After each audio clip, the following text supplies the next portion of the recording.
Welcome to the Stanley Street Social Daily Unpack of the Giro 2020. Campbell, there was a lot on last night. There was things going on left, right, and centre, and an absolute doozy of a race. But before we get into that, one other thing. You did a podcast with Miles on the rest day. This was pre-test being released, any of the news that came out of the Giro rest day, and it was a really good one, I thought. Yeah, he's been on a couple of times. We did one with him, Tour Down Under, a couple of years ago, and he's always good to have on. Really enjoyed it. Got a bit of insight into the FDJ lead out setup, and he seems to be really enjoying it. When he first went to FDJ, I thought it was a bit of an interesting move, a young Australian going to a French team, but he's settled in really nicely, and he's enjoying his time. You know what I liked as well was how he seemed, in the way that he talked, like he had this real passion, this real like team camaraderie. I want to win for Arno. It's all for Arno. The team's around me. I've got my spot. I know what my role is. I know where this is going, and like this is my groove. I've found my spot. It was good. Yeah, exactly. I felt the same way, actually. So if you want to check out that little insight from Miles, he talks about the FDJ lead out. That's on YouTube or all the Spotify apps. Not Spotify, all the podcast apps, Spotify, iTunes, you can tune into that. Last night, before we even started the stage, Campbell, Mitchelton Scott, the entire team was out. Then Stephen Kreiswijk was positive, and then Jumbo was out. Matthews positive. We haven't even started the stage yet.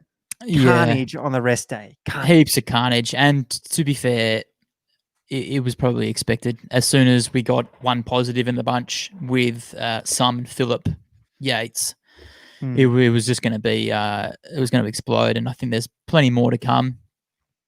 Whole Mitchelton, I don't think any other riders went pos, but a lot of staff. That was enough for the protocol to send them home. But Jumbo Visma pulled the pin by themselves. Is that correct? They didn't have to. They only had one positive test, but they ejected. I don't even think Mitchelton did, because it wasn't another rider.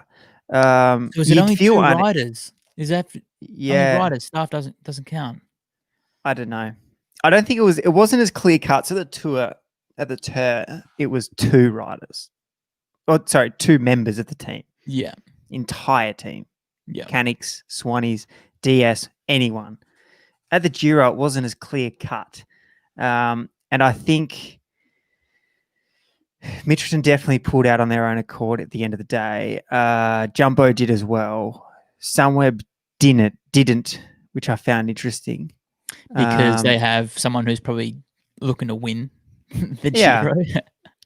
But I still think there would be a real element of uncomfort in the team.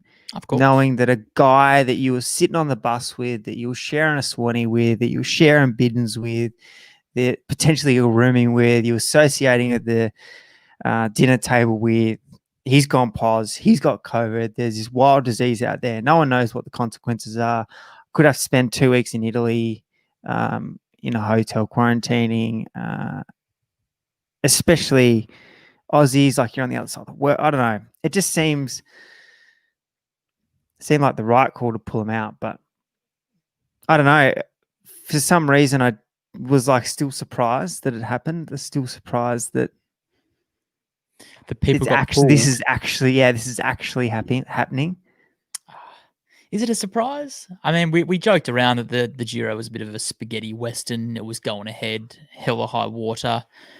But I think when it becomes involved in the race, positive cases in the race, then they have to start taking it seriously, which has happened. Teams are taking it on themselves to take responsibility and rip the cord, and it just feels like there's going to be more and more. You'd think.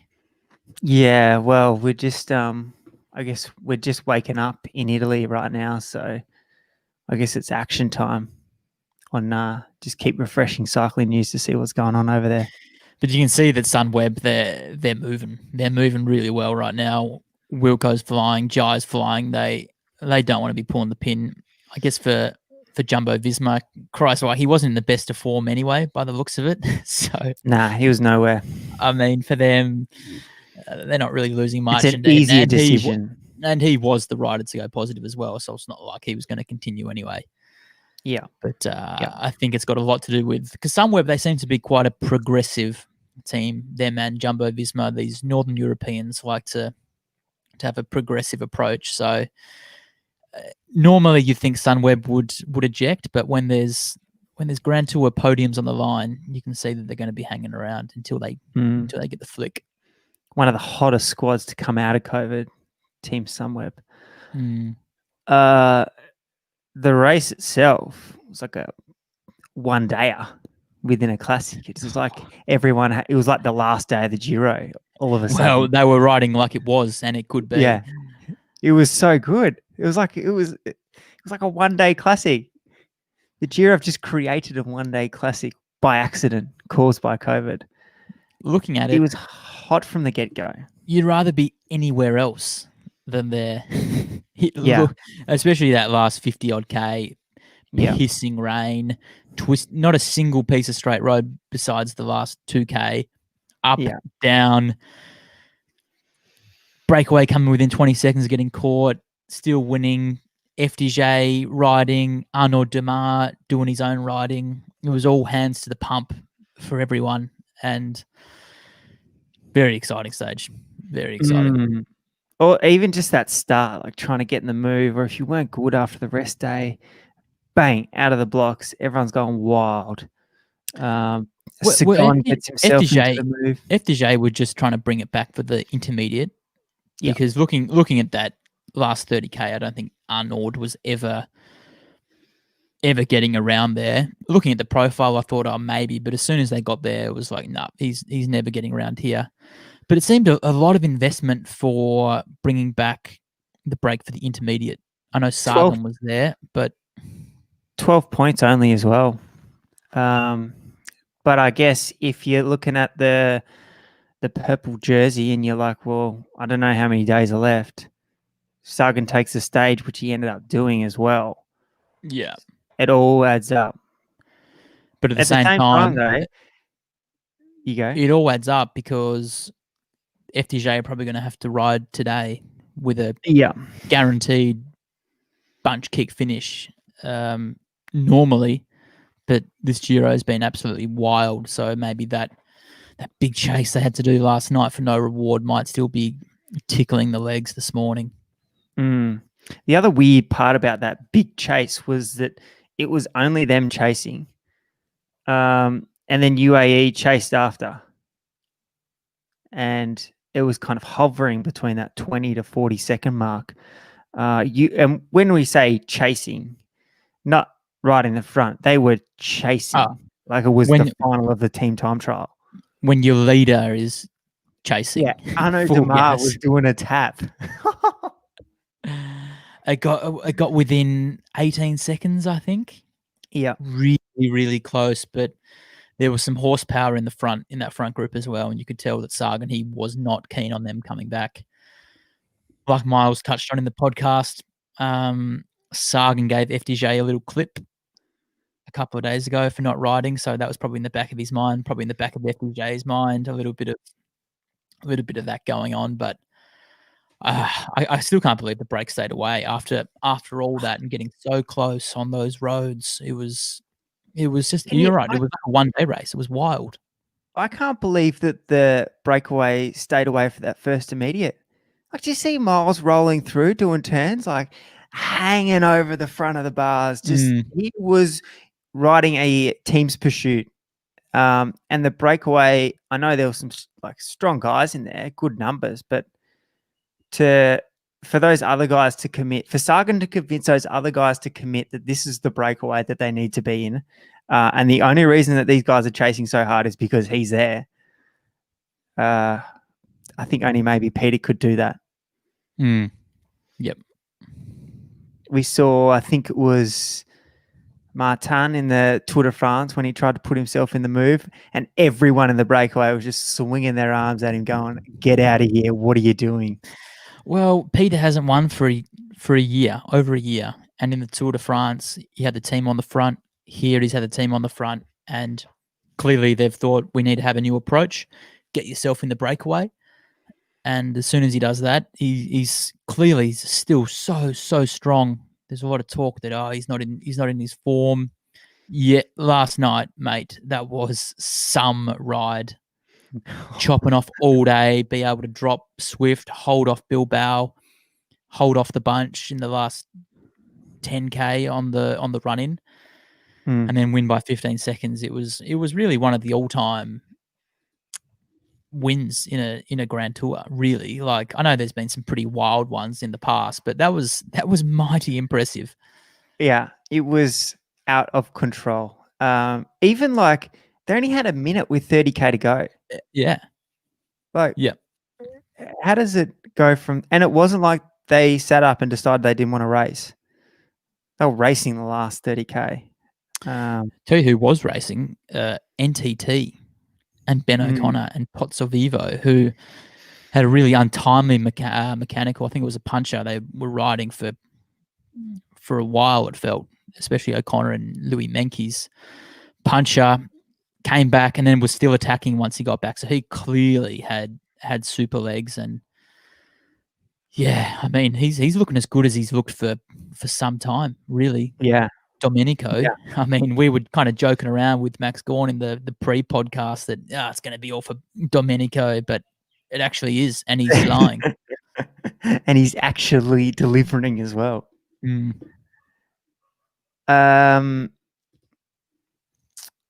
You look at the GC now and you think, like, would have never picked that at the start of the race. What is going on? It's the Giro, isn't it? Anything's possible. It is so Giro. The only thing you would have come close to picking is Vincenzo in 5th. Yeah. Yep. But I mean, Joao is looking really good. I mean, everyone was throwing their hat in the ring in that finale last night. He even had a little bit of an attack, cleaned up the best of the rest as well. So he's looking really good, and De Koenig are looking really strong as well. There was probably 20 or 30 guys. And they had 4 blokes still there helping out, and there's something about like having the leaders jersey. Everyone on the team just goes up another couple of levels, and we're seeing that with these boys. Yeah, he's rallied the troops. You know what I also like about Zhao's performance last night? He ran out of men and just went on the attack himself. In true quick-step fashion, being ahead of the fight. Yeah, just bang. Teo put in an attack, and he just said, all right, enough of that. Whooshka, over the front. And as he said, cleaned up 3rd, or won the bunchy, I guess, the technical. Yeah, bunchy. McNulty, he disappeared in the last couple of K to Jag second. Good ride from him, by the way, the young American. We talk a lot about Americans always struggling when they get to Europe. We've seen that in the past a lot, but very impressive from him with UAE. And they're looking really good, UAE. They've got some good young guys, some good experience. And it's weird, isn't it? Like, we talk about Sunweb from the Tour de France there, and it kind of seems to be the same thing with UAE winning the Tour de France. And then it just kind of runs off from there. They've got a stage win with Ulysses. McNulty's running on some confidence. So, yeah, something in that. Yeah. Well, we see it every year with Quick-Step. They get to the Spring Classics, they start winning, and then they just ooze results. Yeah. You're like at the Tour of Portugal, and then all of a sudden there's this new hotshot sprinter. Of course, he's from Quick-Step. Of course, he's about 22. And of course, we've never heard of him. Yeah. Like we said at the start of this tour, we didn't really know what they were doing at this tour, but it's stage 11, stage 10, and they've had a pink jersey, and they're looking super strong. Like, just, yeah, every time. Well, they could technically win the bike race with who knows how many days are left of the Giro. Is there any protocol in place? Do we have to complete X amount of stages for there to be a winner, or is it just void if they don't make it to Milan? I'm not sure. I don't think any race has ever had to deal with that. I don't think the UCI has any sort of protocol on that. Mm. Genuine Yeah. uncharted waters. What I did pick up on cycling news was just the whole, we joke around the Giro being a little bit cowboy, not quite as polished as ASO. What is it? The RCS, the organisers. Yeah. RCS Sports. RCS. So Which is Van before Emden you was. go, You go. yeah, before you go into what you're about to say, because I think I've got the same quote highlighted. That's what makes the race so good as well. Like just the wild nature of it. You don't know what's going on. Everything's kind of there's no protocol. ASA, you see the Tour de France, you're like, they've got a schedule. They know what's going on there. But go on. Yeah, well, you're looking at the Van Emden article on Cycling News. No, yeah. So, 5 teams in a hotel. Okay, yeah, everyone's in the bubble, but there's punters in the hotel at the breakfast room. Yeah. What sort of bubble is that? There's this quote. That doesn't make any sense. Yeah, there's this What's quote the I'll point of read doing out. any bubble?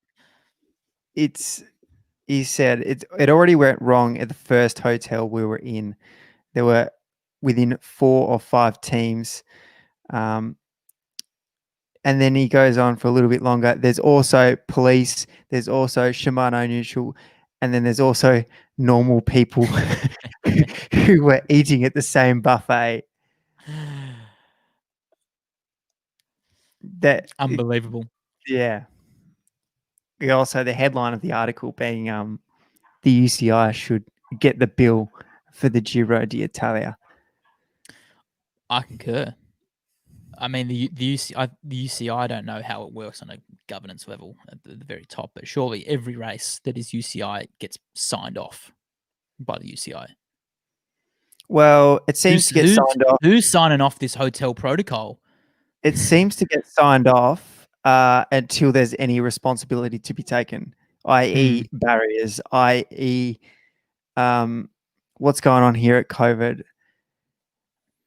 But then when there is something, when there's a bit of revenue to be made, i.e. EF changing their jerseys while they're on top of it, they don't miss a beat there.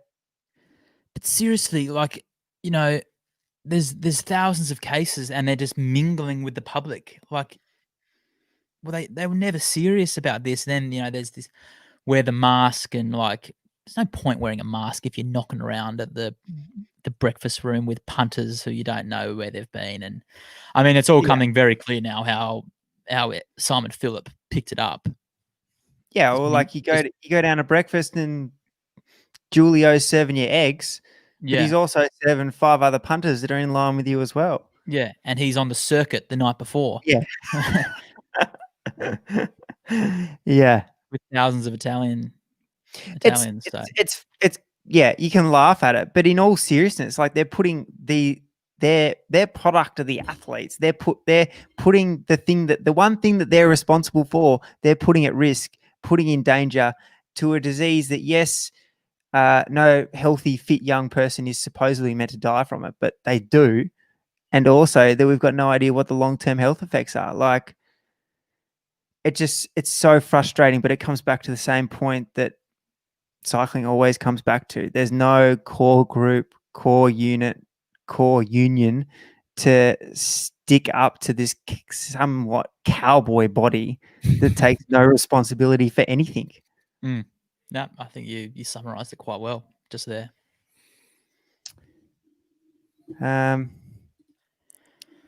Onto the race. Yeah. Which was good. We talked about Pozzovivo's unfortunate mechanical. Fulsang was the other one that had an unfortunate mechanical. Punch on the downhill. He was the big loser. I mean, where is he now? He's at now 220 from Almeida. Yeah, I mean, we can probably start. I know we were talking about, it's our mate is 40 seconds or 30 seconds ahead of the rest. But I think now we can probably say that that's where people are kind of referencing themselves from, because the way this guy's going, the way the team are, the TT coming up, I think everyone's going to have to start looking at this guy as a serious threat. But yeah, Jakob, a big blow for him. There was a bike change with the teammate on the downhill, but a big loss of time for him. Was it over a minute in the end? Yeah. It's a big clip. Yeah. Is that almost all over? Definitely not. Yeah. This is the Giro. Depends when the race finishes. Yeah. I feel like as soon as we finish this and morning starts to break in Europe, news starts to roll that, I feel like there's going to be a bit more coming off the back of this whole coronavirus saga. Yeah. So Fulthang's now at 11th. He lost 5 spots down to 2 minutes 20 from Alameda. And as you said, we can no longer say, "Oh, let's put our reference point at Vince." We're going from the top now. Yeah. Vincenzo's at a minute still. Shark week though in the third week if we get there. Yeah, for sure. And if we're going to get there, you think Vincenzo increases the chances highly of getting there, the Italian hope. At what point do you think that the RCS pull the pin? Well, do you think at any point? No, I don't. Do you think teams will start pulling before they get to that point? I think there's another party at the table, the government. Like they're literally a moving coronavirus caravan. Yeah. It gets to a point where I don't know how the Italian government works, but doesn't it get to a point where they go, hey, like we've got this virus that's everywhere, that's devastating the world, and we've got 100 odd riders and 100 odd staff who there is virus within them, and they're just traveling around town to town, obviously infecting. Like even if the hotels were locked down, they'd still have to run through and disinfect everything. And yeah, I don't know. I reckon it gets to a point where they go, you know what? We just can't afford to have this race on anymore. Don't care how much money it's making the towns. But then at the same time, how do you cancel the race? What's the RSC's financials like when they don't have a body to rely on? Yeah. It's not like the AFL moving to Queensland and they're footing this $1 million bill to move the race up there. They don't have that. Well, what's like their insurance policy? Because didn't you say Wimbledon had an insurance policy that protected them from such virus? Wimbledon was it was like, I don't know the exact terms of it, but Wimbledon was one of the only sporting events to have some kind of insurance to cover the costs. But I guess the main piece of insurance that sports are using is their piles of cash, their unity, their governing body. And cycling doesn't have that. The only race that would have had that was the ASO. Yeah. Being the private company that makes money off the sport. They got through, which this also paints a bit of a picture of how lucky, good job. I don't know how much is that they had good protocols they just got lucky, but how the Tour de France got through, and now you look at timing. You look at France now, Paris-Roubaix gone. Like a bit of luck, but I also think what we've heard from all reports is that their protocol is a lot tighter, taking it a lot more serious. But yeah, I mean, we never really know what happens behind the closed doors. Jai Hindley moving very well. He has stepped up. He's not Mr. Beat, this guy. No, I love it. But that's you hit the nail on the head there, Campbell. He has not missed a beat. You can't. When you're doing a good GC, you see it all the time. Anyone that does a good GC there's good luck involved. There's never missing a beat. It's being attentive all the time. And Jai's been there. And that crosswind day, he was at the front ripping turns. Just has That's not what I missed a mean. beat. He hasn't done it. Like, his team's been good, but it's been Jai as well. Loves hustling. Yeah. It's not a big surprise. Like, we knew he was a massive talent, but to do it like in a grand tour and to be 11 days in and to be absolutely flying, that's another level, and it's really, really exciting for the future. Yeah, I think he stepped up big style. He had a year in the amateur Italian scene, Jai, so I think maybe that's coming back to help him. You know, that's pretty much a year of racing on your own, hustling Italian bunches, circuit races. I think would have done him some good. But yeah, full credit to him. It's disappointing too. The other young Australian that was eyeing off the top 10, Lucas Hamilton, unfortunately caught up in the Mitchelton saga. So yeah, it's a good thing for Lucas, though, that he got that day where, although he didn't do heaps of damage, he didn't win anything, he didn't take heaps of time, just that day where he got to dance off the front a little bit. I think he would have taken a bit of confidence from that. And also, he was starting to regain some form after a crash in the TT, 2 crashes in the crosswind days. So it's disappointing that he couldn't finish off the Giro and put himself into that top 10, but also he did get a little bit of a sniff. What's the go for them going forward? Because I think there's some rule in place. You can get an exception, but you can't start a race now until the Giro's finished.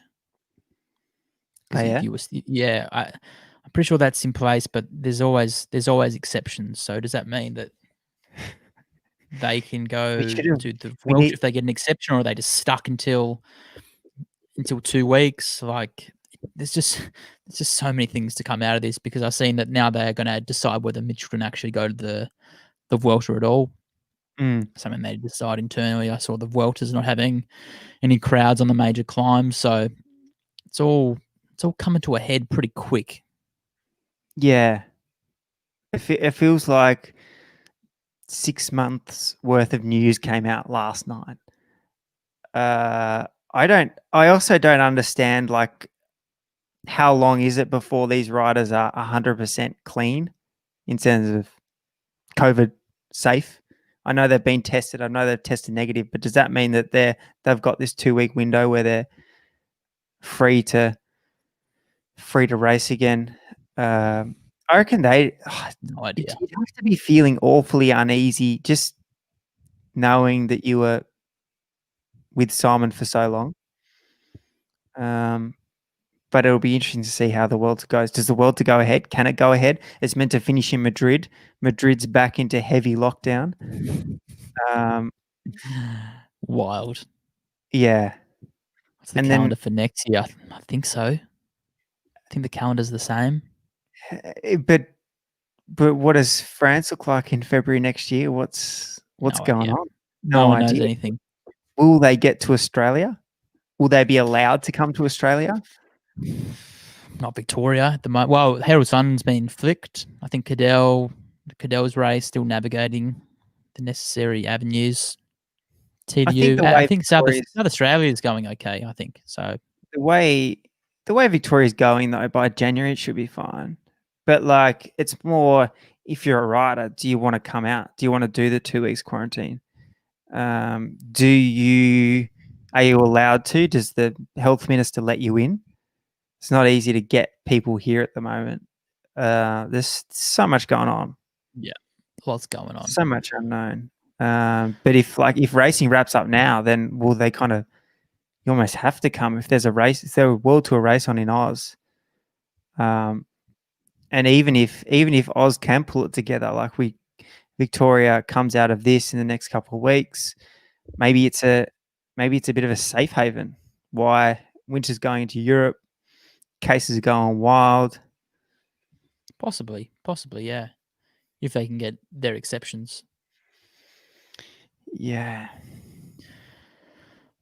Anyway, what's in the immediate future is stage 11. Or we're at Yeah. stage 12. Stage 12? Stage I 11. don't even know where we're at. Stage 11. I hope we get to this TT. That's what I really like to see. Boys against the clock. You touched on this earlier, Campbell, and questioned why FTJ was riding, but this is why you were questioning why are FTJ riding so hard. They've got a big day. They lost Sinkelman last night. I don't know Through why. illness, I'm pretty sure I saw /red. Yeah, okay. What does that Big mean? out. Big out. Huge out. Big out when you're riding all day as well. Do you think they're going to get any help? Surely No. UAE and probably, I know Cofidis, I know Viviani's nowhere near his all-time nick, but do they help to bring it back for the off chance? To Bora help? If you were the Cofidis DS, what would you do? Probably look for the breakaway, to be honest. Yeah. Viviani, man, he hasn't shown enough. It hasn't like he's been running seconds and thirds. It's hasn't quite been there. Has always been that bike length off, and the rest. Sagan's got a bit more confidence after his Sagan, yeah, out of control performance last night. But I just feel like Gaviria is the only one that can go head to head with Arnaud in a sprint. Mm. I think it will be a sprint. Looking at the parkour doesn't look too tricky. A little bit bumpy, but mostly downhill / flat for the last 25 odd K. So enough time to come back if he does get a little bit distance through there. But it's a long day to control if it's just FDJ that want to keep some guys for the lead out and losing one rider last night. It's going to be a really difficult day for them to keep it all under control. Unless they get help. Yeah, they need a little bit of luck too. They need the right breakaway. If they get a breakaway like last night, maybe remove Sagan, but forget it. Yeah, it's all over. Like that's too hard. They need the right breakaway. Damar's not going to have the luxury of 5 guys at 5K to go. But I think he'd rather have a chance of sprinting than not at all, obviously. Yep. So yeah. But I think Peter could be licking his lips. Confidence from last night. Damar's going to have to chew up all these guys.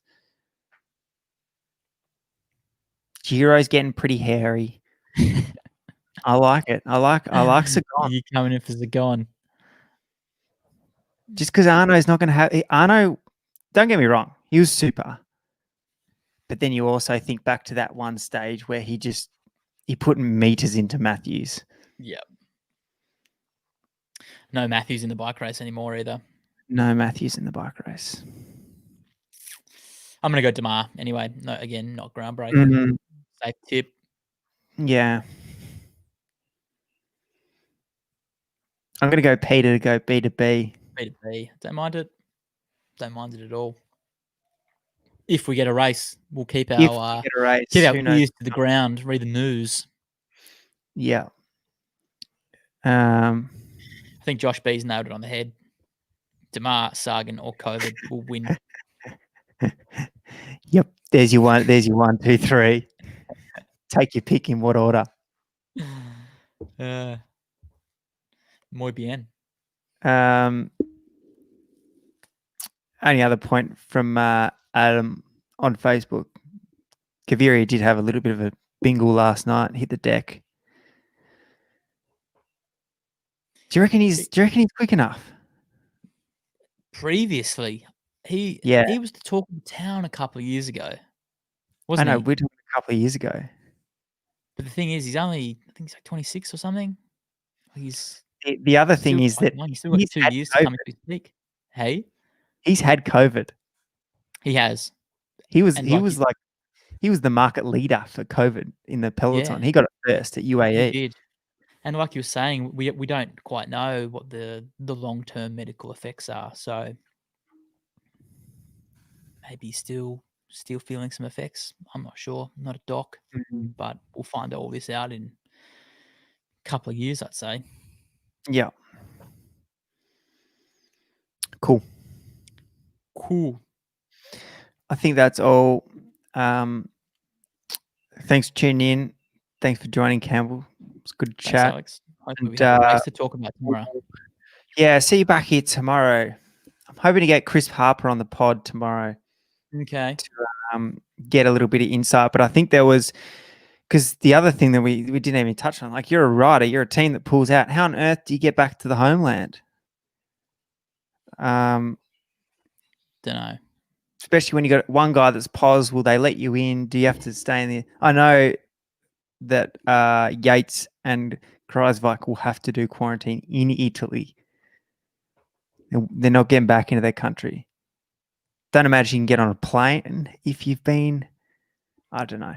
Who knows? No idea. So hopefully Harper can sort out his schedule and join us tomorrow at 5:30. And we'll see you all back then. See ya.